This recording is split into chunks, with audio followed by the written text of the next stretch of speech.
Just a day ago, Funcom made a big announcement for Dune Awakening, and I can already see that some people will be delighted to hear this or will be pretty pissed. So, if you don't know about this, Funcom has announced that with the next big patch, some areas of the deep desert will now be flagged as partial warfare, aka PvE. And if you're wondering why are they doing this? What is going on here? And let me explain. We will read the official announcement and then I will give you a little bit of my input, why I think that is the case, and then hopefully you know more.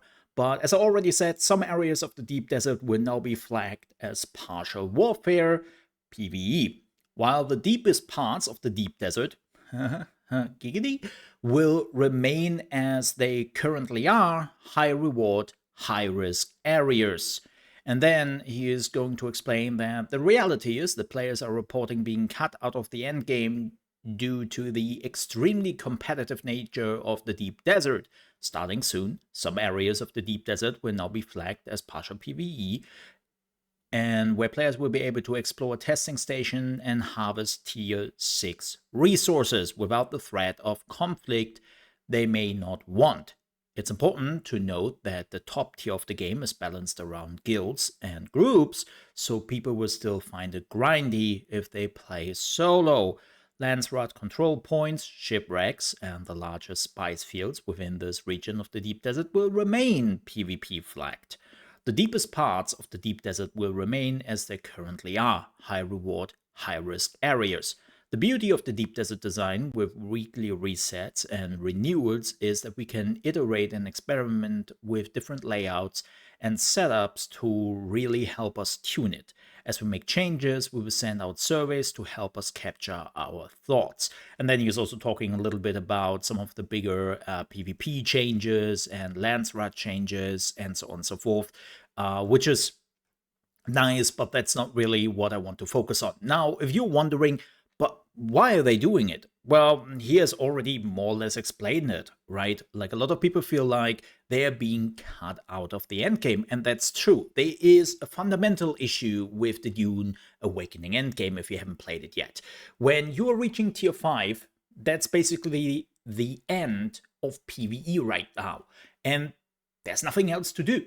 There is literally no endgame for PvE. You reach tier 5, you prepare to go into the deep desert, and when you are arriving finally in the deep desert after building your assault ornithopter because you want to transport a little bit more to prepare your character, and you even go in with a group, what will probably happen is that an enemy guild is just waiting for you and massacre you on the spot, and you will lose everything. That, funny enough, happened to me just a few days ago. When I was going in with some friends, we were 3 people. I was basically the guard dog, right, with my assault ornithopter. I had all the rockets and the armor, and I was basically looking out, while the other 2 were there to farm.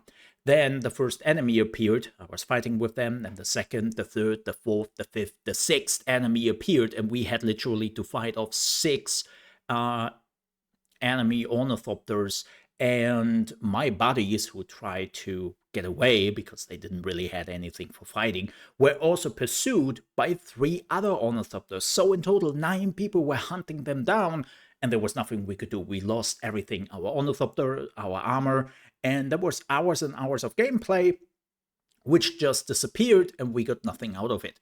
Now, you would normally say to those people, well, why are you going into a PvP area? And apparently you don't know what PvP is for. You're absolutely right. Look, I'm an old EVE Online player. There is a mantra there, and it's always, do not bring what you cannot afford to lose. Right? And I'm living by that whenever it comes to MMO PvP areas. So that I lost everything doesn't really affect me too much because I was more or less expecting that. And of course, my friends were not that happy. We were all not happy about it. But the problem is, we do not have a choice. You see, if you want to play PvE, and keep in mind, yes, this is a PvE game, Funcom has been saying that for months and years, that they want to cater to PvE players as they want to cater to PvP players. And the thing is, technically speaking, right now, they do not cater to PvE players. They cater to PvE players up to tier 5, and then it's the end. There's nothing else for you to do in PvE. So you have to go into the deep desert if you don't want to, well, stop playing the game after you have done all your quests and you have reached tier 5. And I think Funcom is aware of that. So how can they fix this?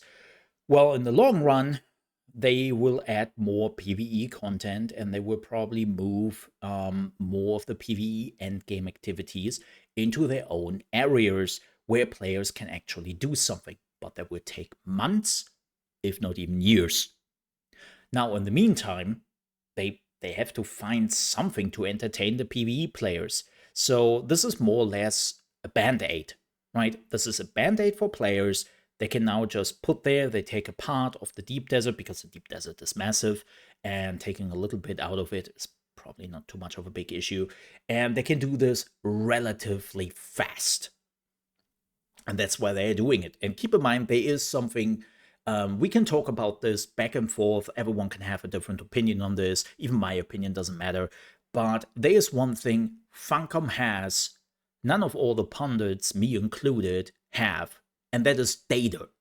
They do see the data, how many people are going into the deep desert, what's going on there, how many leave, how many die. Like, they know everything which is going on in the deep desert just with the data, and they probably see, whoa, we have a problem. At the same time, we see a lot of people also bouncing off the game when they are reaching the deep desert.